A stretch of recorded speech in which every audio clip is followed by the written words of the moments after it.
Assalamualaikum dan selamat sejahtera. Seperti yang saya janjikan, hari ini kita akan belajar mengenai aspek dan istilah komsas. Apa itu tema, persoalan, watak, pewatakan, latar. Jom kita belajar sama-sama. Yang pertama, tema. Tema ialah idea utama atau idea pokok yang dikemukakan dalam sebuah karya. Maksudnya tema ni, kalau kita baca satu cerita ke, satu sajak ke, apa yang nak diceritakan dalam karya tu, itu adalah tema.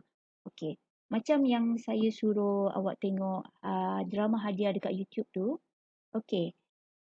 Kita tengok apa tema dia. Tema dia ialah kesempitan hidup yang dihadapi oleh seseorang setelah hilang tempat bergantung. Uh, Dekat situ yang hilang tempat bergantung ialah Hayati, Fauziah, mak pada Hayati dan Pak Mail, bapa kepada Fauziah. Mereka jadi susah sebab suami Fauziah ataupun ayah Hayati telah meninggal dunia. Seterusnya kita tengok pula persoalan. Persoalan. Ya. Persoalan ialah hal-hal lain yang diketengahkan dalam karya. Maksudnya persoalan ni dia adalah perkara kecil yang ada dalam satu karya tu yang boleh membantu sebuah karya tu. Contoh kita tengok dekat drama hadiah tu. Dalam drama hadiah tu boleh ada, kita simpulkan ada 3 persoalan. 3 persoalan.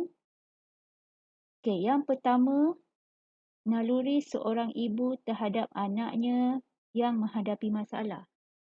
Contohnya dalam cerita tu, dalam drama tu, dia melipat surat tersebut serta mengesat air mata dengan lengan bajunya. Maksudnya, ibu dia tadi tu dapat baca surat tu, dia sama-sama rasa susah. Yang kedua, keprihatinan seorang bapa terhadap anaknya yang dalam kesusahan. Contohnya, Pak Mail berjalan keluar dari dalam. Kemudian kita sama-sama ikhtiar supaya dia dapat belajar terus. Pagi tadi aku berjumpa dengan Datuk Penghulu. Aku telah menceritakan masalah kita kepadanya. Ini menunjukkan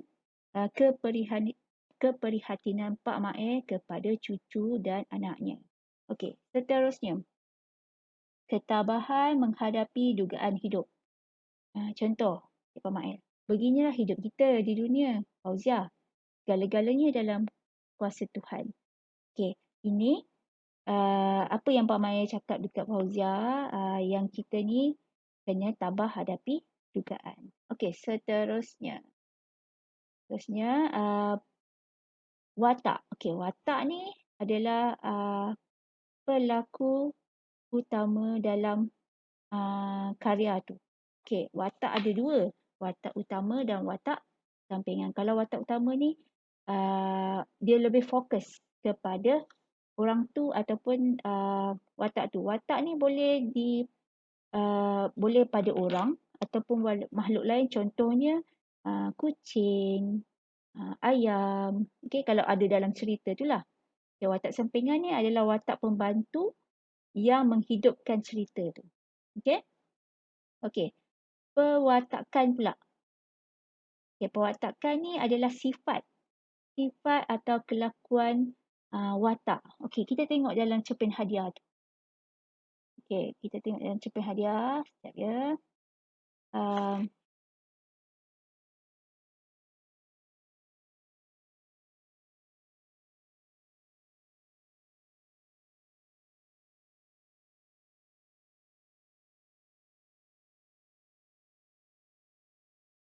Sekejap.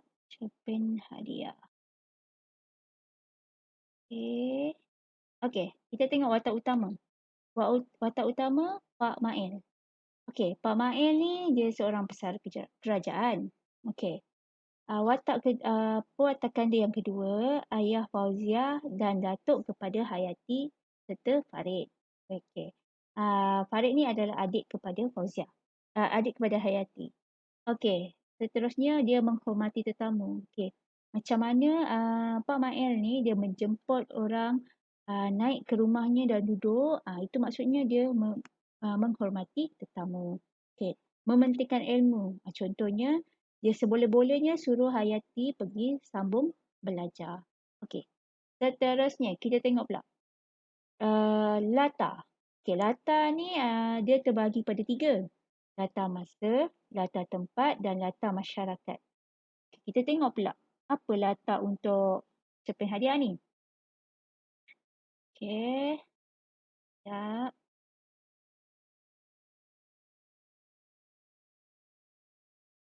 Okey. Latar tempat. Okey, latar tempat di mana kejadian berlaku. Okey, contoh di rumah Pak Mail. Apa bukti dalam karya tu ada tempat di rumah Pak Mail? Yang kat situ. Hayati dari bawah. Mak, oh mak. Mak, Yati dah balik. Hayati naik ke rumah. Maksudnya dia dekat rumah. Okey? Okey. Latar masa. Bila waktu berlaku? Okey. Contohnya waktu pagi hingga tengah hari.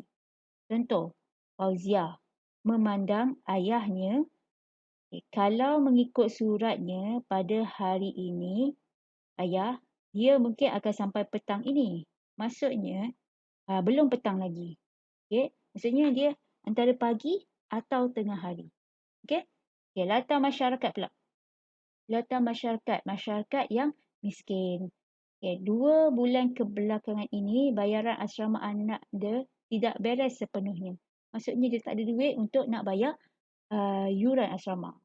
Okey. Seterusnya kita tengok apa pula. Okey. Seterusnya adalah plot.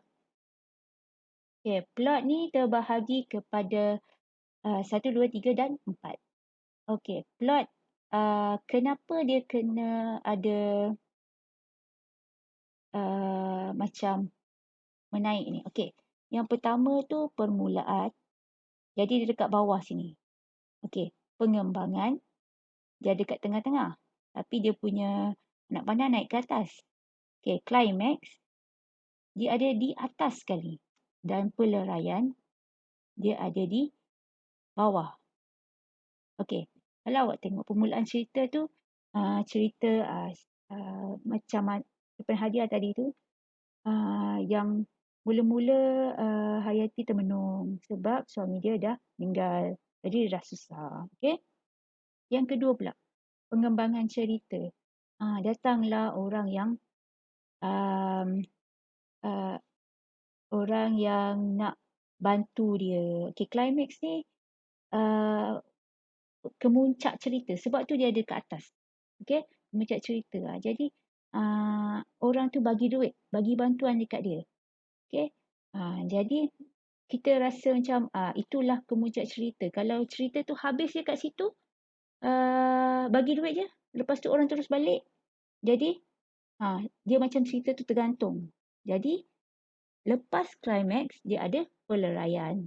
Dia punya habis cerita je macam mana. Okey, habis cerita akhirnya Hayati dapat juga balik ke sekolah untuk belajar. Okey. Seterusnya kita tengok pula nada. Okey, yang ini saya memang saja kosongkan kat bawah tu untuk awak isi. Okey, jadi awak boleh dengar apa yang saya cakap. Awak isi dan nanti akan hantar kepada saya. Okey, kalau saya cakap laju sangat, awak kena tarik balik lah, pusing balik dekat bawah ni. Okey? Okey. Nada melankolik. Okey, nada melankolik tu adalah nada sedih, mendayu-dayu atau murung. Maksudnya, nada ni selalu ada dekat sajak. Dia untuk puisi tradisional ataupun puisi moden lah. Itu sajak, syair. Okey. Kalau nada melankolik ni, syair dia macam sedih saja. Okey, mendayu-dayu. Okey, untuk nada romantik. Okey, nada romantik ni bukan untuk kasih sayang saja. Dia kasih sayang antara kekasih, bukan. Okey, Nada romantik maksudnya nada yang menunjukkan perasaan yang berkaitan dengan keagungan, perasaan dan kecantikan. Maksudnya, nada romantik ni kita perasaan kita cinta, contohnya cinta pada kalau awak suka kereta, okey? Jadi kasih sayang awak terhadap kereta awak. Okey, itu adalah nada romantik. Okey, seterusnya, nada sinis. Nada sinis maksudnya nada sindiran atau ejekan. Okey. Dia macam kita peli lah. Okey, dalam sajak tu ada peli. Dia tak cakap terus ke. Okey. Okey. Seterusnya nada patriotik. Okey, nada patriotik ni kita tahulah apa tu patriotik kan. Okey, nada patriotik tu maksudnya nada yang bersemangat cintakan negara. Okay, macam kita lah. Kita cintakan negara kita, Malaysia. Okey, seterusnya nada protes. Nada protes ni, protes maksudnya membantah kan. Okey, jadi nada protes maksudnya nada yang membantah, mengkritik dan berasa tidak senang akan sesuatu perkara. Maksudnya bila orang suruh buat sesuatu, dia tak nak, dia bantah. Itu nada protes. Okey, kita tengok pula kita tengok teknik plot. Okey, teknik plot. Teknik plot tu yang pertama, teknik pemerian. Apa tu teknik pemerian?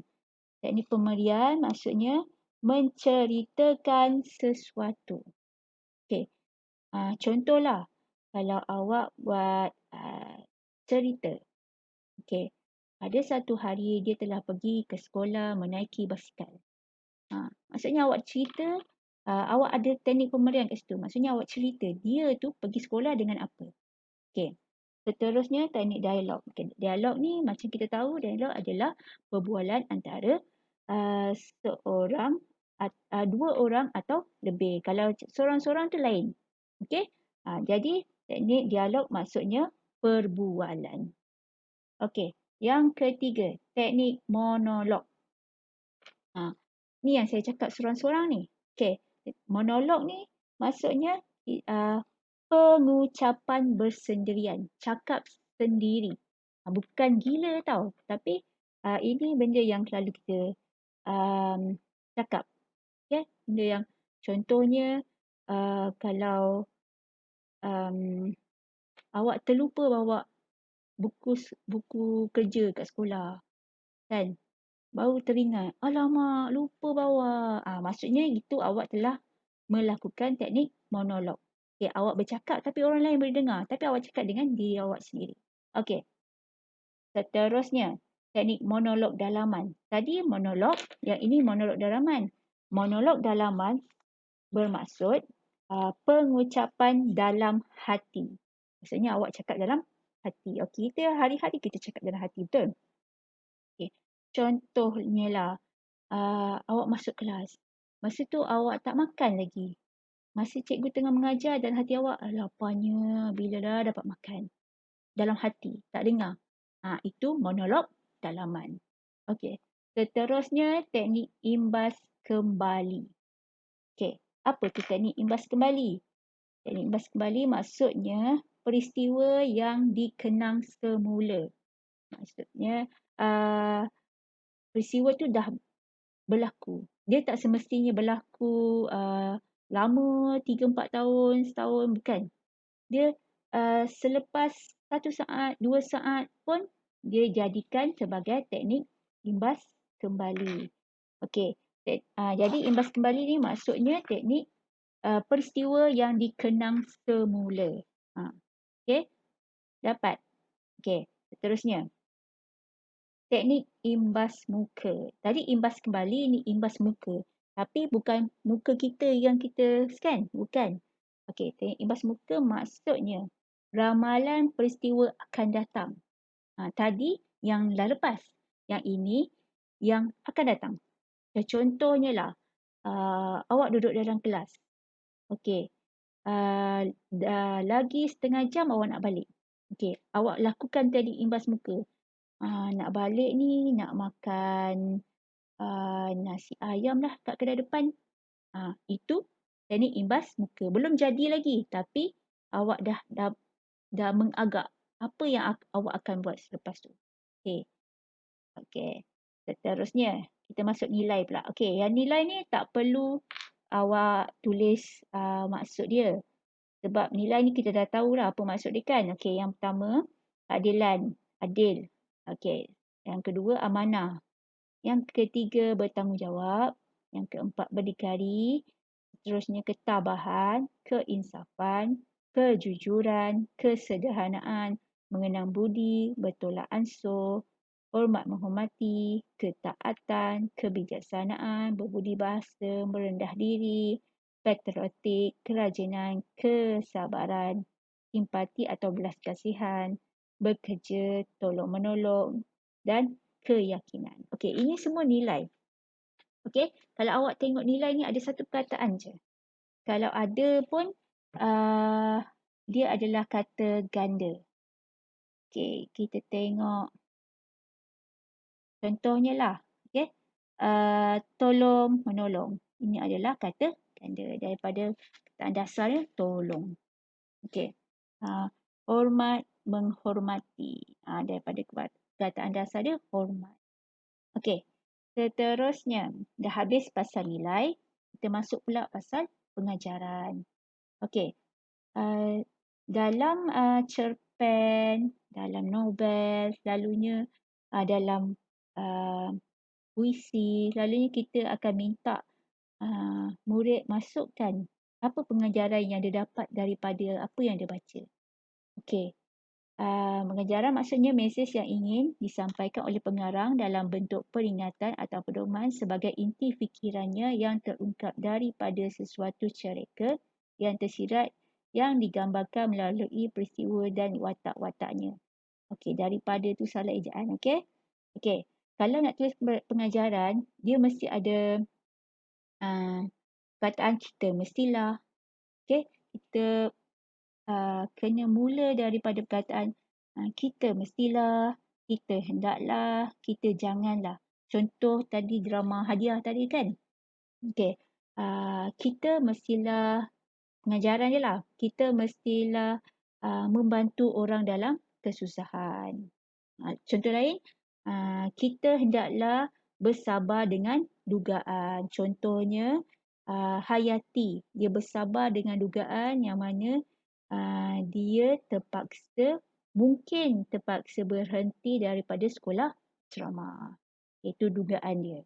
Okey, kita tengok pula seterusnya apa ada lagi. Okey, yang ini gaya bahasa. Okey, gaya bahasa ni selalunya dia ada di dalam puisi tradisional dan puisi moden.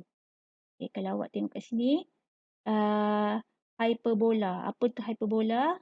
Gaya bahasa yang keterlaluan. Okey, marah membara. Selalu kita marah, kita tak adalah membara sampai keluar api.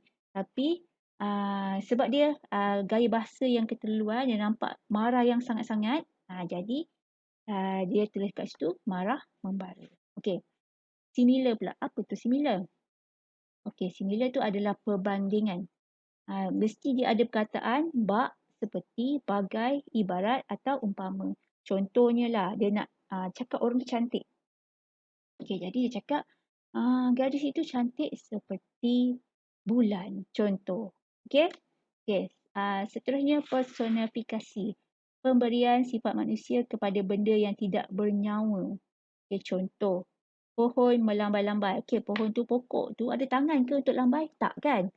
Melambai-lambai tu adalah sifat manusia. Okey, tapi kita bagikan sifat manusia yang melambai-lambai tu pada pohon. Sebab pohon tu kalau dia melambai tu macam melambai lah kan. Dia bergerak tu macam melambai kan. Jadi kat situ adalah personifikasi. Okey, untuk pengulangan dia ada 4 jenis. Okey. Contohnya, yang pertama, anafora. Ulang kata awal baris yang berturutan. Contohnya, sajak contoh, aku ialah manusia. Aku ialah manusia lemah. Okey, aku tadi dia ulang kan awal-awal. Okey, itu adalah anafora. Kalau simplon, ulang kata di tengah baris. Contohnya, muka mesti manis, mulut mesti ramah. Kata mesti tu dekat tengah-tengah. Itu dia ulang atas dan bawah. Itu adalah simplon. Kalau epifora pula, dia ulang akhir baris. Contohnya, semua orang suka padanya. Semua orang sayang padanya. Jadi kataan padanya itu adalah epifora sebab dia ulang akhir sekali baris. Kalau repetisi, dalam satu ayat tu ada kataan yang diulang-ulang. Kita mesti makan dan mesti sihat. Mesti tu adalah dalam satu baris, mesti tu adalah repetisi. Seterusnya kita tengok pula sinkop. Sinkop tu ialah kataan yang dipendekkan. Contohnya, tidak jadi tak. Hendak jadi nak. Kita ni selalu guna sinkop. Tapi kita tak sedar itu adalah gaya bahasa sinkop. Metafora. Perbandingan yang menggabungkan unsur konkret dan abstrak. Contohnya, laut kasih. Laut tu konkret. Sebab kita nampak, kita boleh rasa, boleh pegang air laut tu. Kalau kasih tu kita tak nampak kasih tu berapa banyak. Orang kasih kita berapa banyak. Tak nampak pun kasih melayang-layang. Tak ada.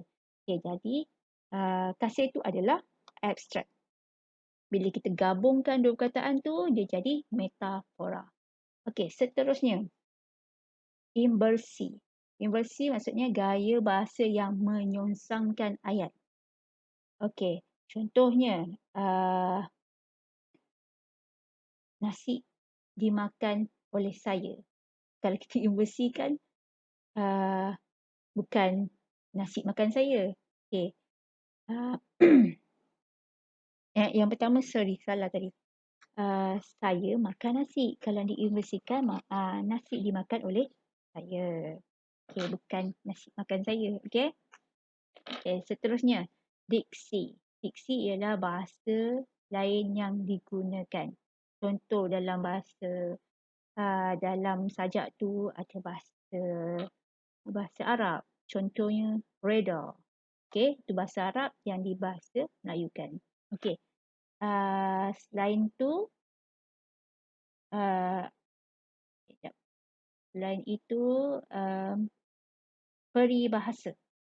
Dalam karya tu dia ada masukkan peribahasa ke, dia ada masuk kesimpulan bahasa, dia ada masukkan bidalan atau perumpamaan. Itu adalah peribahasa. Dah habis pasal gaya bahasa, kita masuk pula mengenai unsur bunyi. Unsur bunyi ada 4 jenis. Yang pertama, aliterasi. Aliterasi ni adalah pengulangan huruf konsonan. Huruf konsonan apa ya? Huruf konsonan?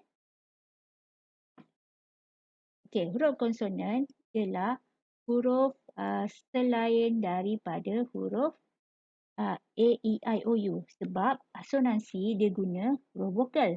Huruf vokal adalah A, E, I, O, U. Ini untuk asonansi. Kalau aliterasi, konsonan adalah huruf selain daripada A, E, I, O, U. Kita tengok contoh. Apa maksudnya ni? Kalau kita ambil aliterasi. Pengulangan huruf konsonan. Kita baca yang pertama. Gaharu cengal diam. Gaharu cengal diam. Dekat dalam ayat ni, apa perkataan yang lain pada A, E, I, O, U yang berulang? Kalau kita tengok G. G ada 1, 2, 3. Kalau A bukan, H ada 1, R ada 1. T ada 1. N ada 1. L ada 1 juga. M M ada 1. Maksudnya kat sini aliterasinya, okey, aliterasi, okey, pengulangan,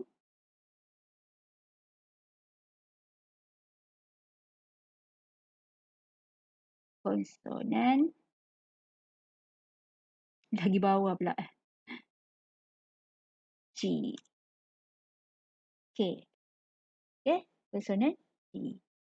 Okey, kita tengok pula asonansi.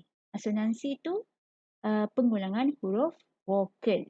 Okey, vokal tu adalah A, E, I, O, U. Okey, kita tengok mana yang paling banyak. Okey. Okey, kita ambil daripada ayat ini. Okey. Mahal. Sekejap ya.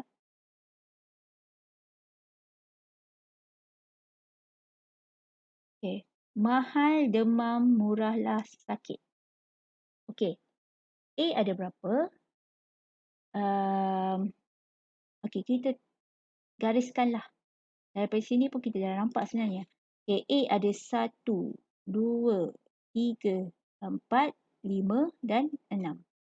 Okey, kalau E ada 1, satu saja. I ada 1, U ada 1, O tak ada. Okey, jadi kat sini asonansi dia pengulangan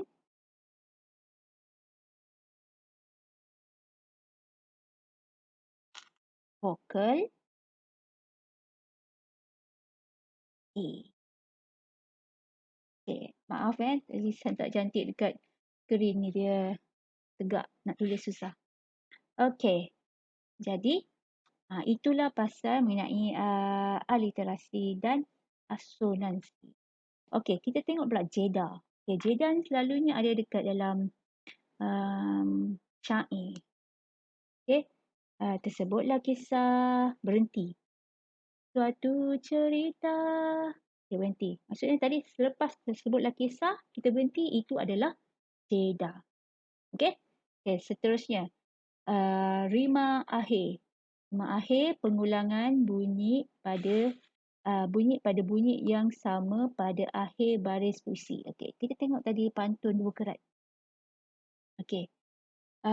Dia I dan I. I dan I ni rima akhir dia adalah A, A. Okey, macam mana kita nak tahu? Kita tengok pula yang kedua ni. Yang kedua ni B dan T. Rima akhirnya adalah A, B. Macam mana nak tahu kenapa dia A, kenapa dia A, B? Okey, yang itu nanti saya akan ajar masa kelas lain pula. Okey? Okey. Saya rasa dia dah habis dah. Okey, dah habis dah. Okay, setakat ni saja kelas kita. Okey, nanti apa-apa saya akan bagi tahu di WhatsApp. Okay, terima kasih.